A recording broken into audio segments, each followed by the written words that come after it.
नमस्कार, हमारे चैनल में आपका स्वागत है। मैं हूं रामचंद्र मौर्य। साथियों, जातीय जनगणना का मामला तूल पकड़ रहा है।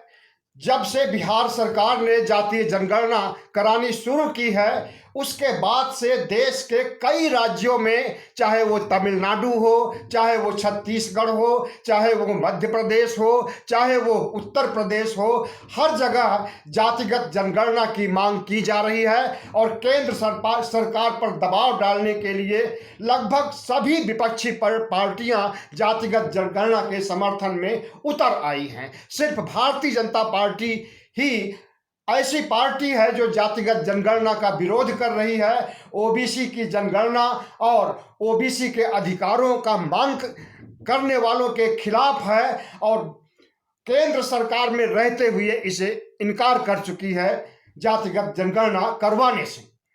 लेकिन अब उत्तर प्रदेश में थोड़े दिन पहले केशव प्रसाद मौर्य, जो उत्तर प्रदेश के उप मुख्यमंत्री हैं, उन्होंने जातिगत जनगणना की बात कह करके फिर से विवाद को उठा दिया है, और उनके समर्थन से लगा कि भारतीय जनता पार्टी रास्ते पर आ रही है और वह जातिगत जनगणना के लिए तैयार हो जाएगी। लेकिन उन केशव प्रसाद मौर्य ने आज यू टर्न ले लिया और एक ट्वीट में उन्होंने जो कुछ कहा, उससे लगता है कि भारतीय जनता पार्टी ने दबाव डलवा करके, उनके ऊपर दबाव डाल करके ऐसा ट्वीट करवाया है।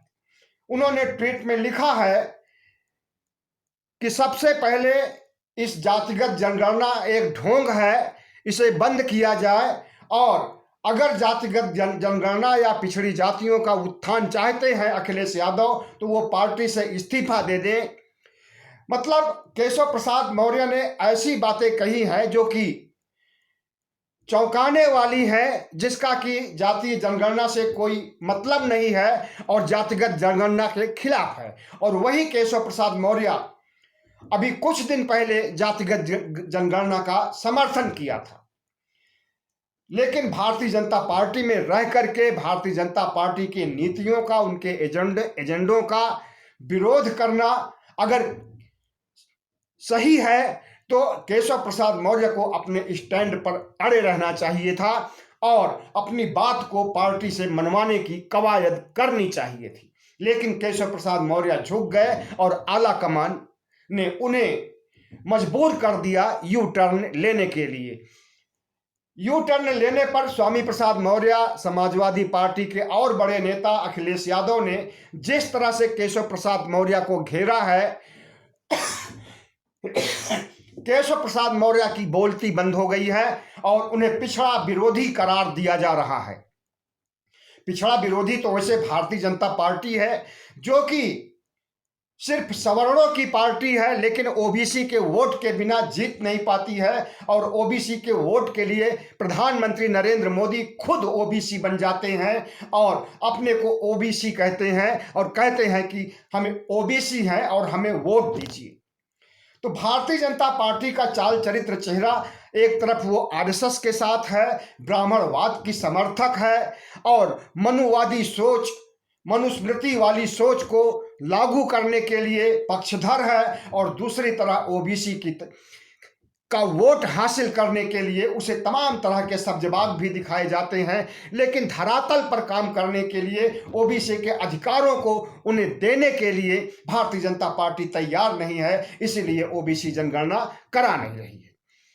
लेकिन बिहार में जब से नीतीश कुमार ने इस मामले को उठाया है और बड़े जोरदार ढंग से उठा करके और अपने राज्य में जनगणना कराना शुरू कर दिया है और अप्रैल तक ये जनगणना पूरी हो जाएगी, उसके बाद कई राज्यों में बिहार की देखा देखी जनगणना की मांग उठाई जाएगी। और सच पूछिए तो स्टालिन, जो कि तमिलनाडु के मुख्यमंत्री हैं, उन्होंने भी घोषणा कर दिया है कि बिहार की तर्ज पर ओबीसी जनगणना होगी।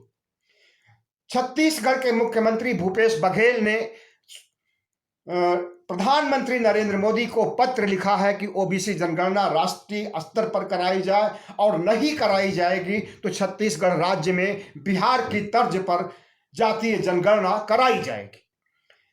तो साथियों, जिस तरह से ओबीसी जनगणना पर घमासान छिड़ा हुआ है और सारी विपक्षी पार्टियां एक तरफ हो गई हैं, अब तो कांग्रेस ने भी इसका समर्थन कर दिया है। ओबीसी जनगणना की मांग खुद राहुल गांधी ने किया है और उन्होंने कहा है कि इस देश के 54% लोगों को न्याय मिलना चाहिए। उनकी गणना तक आज तक नहीं हुई। यह कितना बड़ा दुर्भाग्य है इस देश का कि इस देश के बहुसंख्यकों की गणना ही नहीं होती है और उन्हें उनका अधिकार भी नहीं मिल पाता है। ओबीसी में बहुत सी जातियां होती हैं जिन्हें कि दो खंडों में बांटा जा सकता है, एक अति पिछड़ा और एक पिछड़ा। पिछड़ा वर्ग में वे लोग आते हैं जो कि साधन संपन्न हैं और पढ़े लिखे हैं, शिक्षित हैं, लेकिन ओबीसी की जो अति पिछड़ी जातियां हैं वो अधिकांशतः गरीबी रेखा के नीचे जीवन यापन कर रही हैं। अगर जातीय जनगणना होती है और इस देश की 54% आबादी की गणना की जाती है तो 54 से कहीं ज्यादा प्रतिशत बैठेगा इस आबादी का पूरे देश में। उम्मीद है कि लगभग 60% आबादी ओबीसी की हो चुकी होगी और 54% आबादी तो बहुत पहले अंग्रेजों के राज में 1930 की जनगणना में थी। 1930 के बाद ओबीसी की जनगणना नहीं हुई। 2011 में कांग्रेस सरकार ने इको सोशियो बेसिस पर जनगणना की थी पिछड़ी जातियों की, लेकिन उस रिपोर्ट को प्रधानमंत्री नरेंद्र मोदी की सरकार ने छुपा दिया, उसे प्रकाशित नहीं किया और उसे लाइट में नहीं लाया गया और उसे सार्वजनिक नहीं किया गया। इससे यही लगता है कि जो 2011 में जातीय जनगणना हुई थी उससे असलियत का सामना हो गया था नरेंद्र मोदी को और लगभग 60% आबादी ओबीसी की सामने आ गई थी, इसलिए उसे छिपा दिया गया। लेकिन 2021 की जनगणना, जो कि 2021 भी बीत गया, 22 भी बीत गया, 23 चल रहा है, अभी तक शुरू नहीं हुई है और कहा जा रहा है कि 2024 के बाद यानी लोकसभा चुनाव के बाद 2021 की जनगणना शुरू की जाएगी। हमें तो ऐसा ही लगता है कि ओबीसी जनगणना की वजह से ये मामला अधर में लटका हुआ है और प्रधानमंत्री नरेंद्र मोदी को लगता है कि 2024 का चुनाव जीतने के बाद के लिए अगर वादा कर देंगे कि ओबीसी की जनगणना कराई जाएगी तो इससे ओबीसी वर्ग का वोट उन्हें मिलेगा।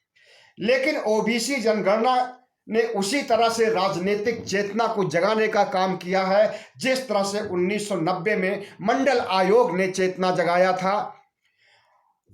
आरक्षण से तो ज्यादा फायदा नहीं मिल सका, लेकिन जो राजनीतिक चेतना जगी है ओबीसी में और ओबीसी समाज उठ करके खड़ा हुआ है, इसमें नेतृत्व पैदा हुआ है और दमदार नेतृत्व पैदा हुआ है जो कि भारतीय जनता पार्टी के शासन और भारतीय जनता पार्टी की गलत नीतियों और भारतीय जनता पार्टी के चाल चरित्र चेहरे को उजागर करने में सक्षम हो रहा है। स्वामी प्रसाद मौर्य, अखिलेश यादव, भूपेश बघेल, स्टालिन, ऐसे तमाम कद्दावर नेता हैं जो कि जातिगत आरक्षण के लिए संघर्ष कर रहे हैं और इनका संघर्ष एक दिन कामयाब होगा और जातीय जनगणना होगी और इस देश की बहुसंख्यक पिछड़ी जातियों को न्याय मिलेगा। लेकिन जब तक मोदी सरकार है तब तक इस न्याय की उम्मीद नहीं की जा सकती है, क्योंकि प्रधानमंत्री नरेंद्र मोदी आरएसएस के लिए काम कर रहे हैं, हिंदू राष्ट्र के लिए काम कर रहे हैं, राम राज्य बनाने के लिए काम कर रहे हैं और इस देश की तबाही के लिए काम कर रहे हैं, इस देश को बेचने का काम कर रहे हैं, लोकतंत्र को का क्षरण करने का, लोकतंत्र को खत्म करने का काम कर रहे हैं, संविधान को नष्ट करने और भगवा संविधान को लागू करने का षड्यंत्र रच रहे हैं। तो ऐसे षड्यंत्रकारी और हिटलर शाही वाले प्रधानमंत्री नरेंद्र मोदी को समझ लेना चाहिए कि अब पिछड़े जाग गए हैं और वे अपना अधिकार भी लेंगे, जनगणना भी कराएंगे और 100 में 90% भाग हमारा का नारा भी चरितार्थ करेंगे, व्यवहार में लाने की कोशिश करेंगे। तो देखते हैं कि जातीय जनगणना का असर कितना होता है। बिहार में जनगणना शुरू है, उत्तर प्रदेश में आंदोलन चल रहा है, घमासान छिड़ा हुआ है, तमिलनाडु सरकार ने घोषणा कर दी है, आंध्रा सरकार ने भी जातिगत जनगणना का सवाल उठाया है और उत्तर प्रदेश में तो कोहराम मचा हुआ है। बिहार की तरह उत्तर प्रदेश में भी जातीय जनगणना प्रधानमंत्री नरेंद्र मोदी को पटकनी देने के लिए कारगर सिद्ध हो सकती है अगर विपक्ष के लोग इसे सही ढंग से उठाएं और इस मुद्दे को सबसे बड़ा मुद्दा बनाएं। तो बहुत बहुत धन्यवाद। हमारे चैनल को सब्सक्राइब कीजिएगा, लाइक कीजिएगा और शेयर कीजिएगा।